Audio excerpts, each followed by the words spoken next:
Hello दोस्तों, नमस्कार। अपने यूट्यूब चैनल पे सब भाई बहन को प्रणाम करती हूँ। आप सबको बहुत प्यारा होली के गीत सुना रही हूँ। अच्छा लगेगा कमेंट कमेंट में में जरूर लिख के जरूर बताना। बताना हम लोग कैसे, होली के गीत गाने जा रहे हैं। कैसा लग रहा है आप लोग को। रंग डालब जरूर भाभी डालब जरूर, आइल बहार होली के। रंग डालब जरूर भाभी डालब जरूर, आइल बहार होली के।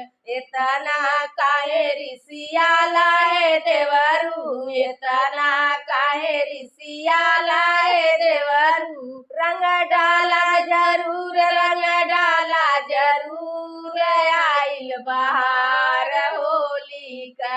रंग डाला जरूर, रंग डाला जरूर, आइल बहार होली का। बड़ा निक लागे देवरू फागुन का महीनावा, बड़ा निक लागे देवरू फागुन का महीनावा।